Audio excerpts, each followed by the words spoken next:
I've been saying this in some way, shape, or form a lot lately. You don't have to feel bad for not knowing what you want. You don't have to know that answer. What is important to know is how you feel. And I'll bet that's something you can answer pretty easily.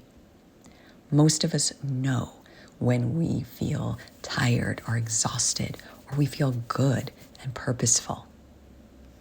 How we feel is actually a compass that we can let guide us towards more of what we want. Now, before we dive into this week's episode, a quick introduction. I'm your host, Nithya Karia, here to help you manage your energy instead of your time so you can stop trying to squeeze more in and start learning how to squeeze more out of life. Okay, this question, what do you want? It stumps more women than I could have imagined.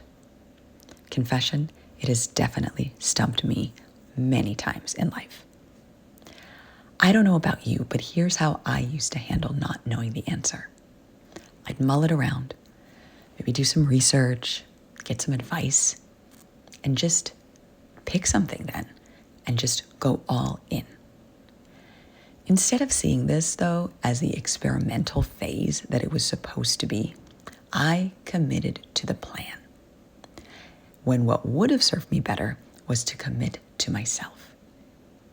When you commit to a plan, it's so easy to fall prey to that sunk cost fallacy and feel like you just can't change course, like you're too far in.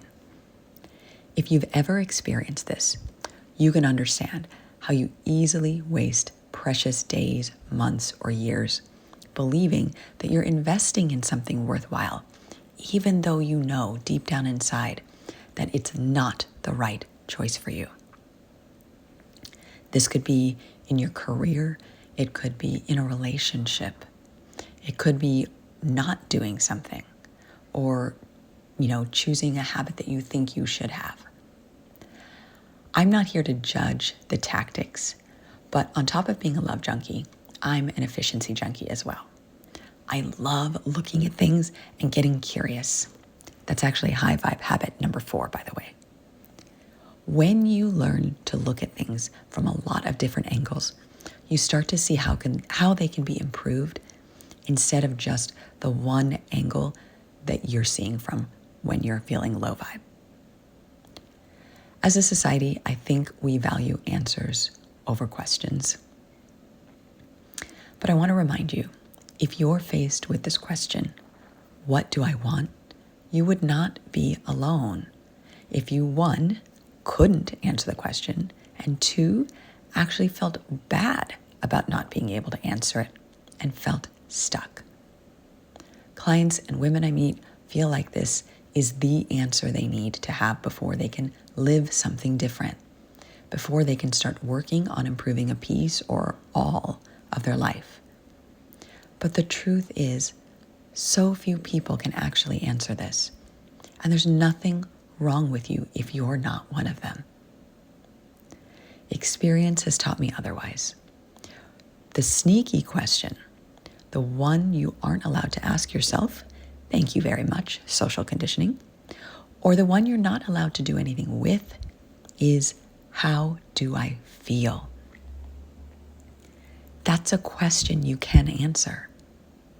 When you know how you feel, you automatically know what you'd rather be feeling, because it's usually the opposite, right? When I feel low and I just feel crappy, I know I'd like to feel good. When I'm feeling like it's all hard, I just close my eyes and I wish, right, that it would all feel easier. When I'm sad, I'd like to feel lighter. And on the flip side, when I feel good, I know that I want to keep feeling that way. That is direction. That's the trail of breadcrumbs you get to follow. That is where those answers lie. My high vibe habits framework was designed to help you keep asking the right questions that lead you to answers, one step at a time. Because the truth is, you don't need to have all the answers right now.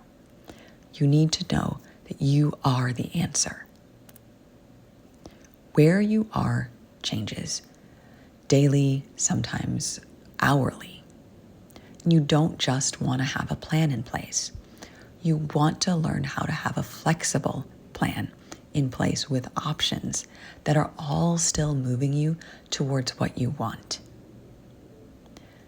We want it to be a responsive way of thinking. With practice, support, and accountability, you get better and better at asking the questions and finding those answers inside that move the needle. There's a lot of well-being information out there, but if you don't know which pieces work for you and for where you are in life, because we are all in different stages in different times, that advice, that information can actually be harmful instead of helpful. You don't just want to commit to a plan. The goal is to commit to you. When you know how to manage your energy, your life will transform because you're not squeezing more into life.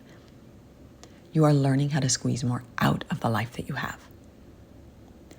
If you're serious and ready to commit to becoming the answer, I'm dropping a link to my brand new Happy on Purpose group coaching program. I'm super excited to have opened the doors and are welcoming in some founding members. It's a chance to get that support and strategy you need along with the community you want, and all of that at an amazing investment, again, available to founding members. Okay, so check for that link. That's all for this episode. Sending all my love and gratitude. Until next time, stay high vibe, my friend.